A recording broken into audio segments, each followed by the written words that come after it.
Wow, so the State Department is reeling from losing this propaganda war of theirs. As you guys know, the State Department is the largest and most powerful propaganda machine on the planet.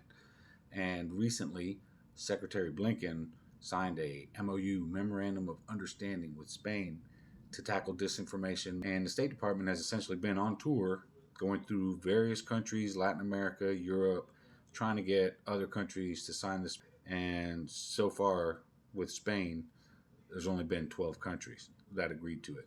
And that's probably because the State Department has been using propaganda against almost every country on earth for at least the last 50 to 100 years. Listen to this. It's imperative that we develop together more resilient information systems, a more resilient information environment.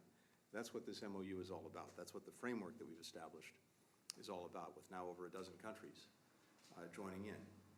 It helps us work together to more effectively deal with the misinformation and disinformation challenge, strengthening the capacity of our countries both to detect and do something about the use of misinformation and disinformation, developing and administering strategies, supporting journalists and civil society who are on the front lines of this fight.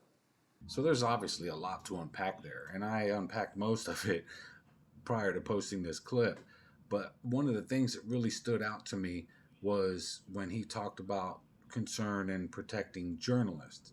I find that extremely hypocritical when you consider that more than 100 journalists have been murdered in Palestine and they don't say anything about it. And other journalists from the Wall Street Journal are in jail in Russia. That's all we hear about. We never hear about the more than 100 journalists that have been killed in Palestine. But our media doesn't want to talk about that. They don't want to talk about it because they're part of the propaganda machine.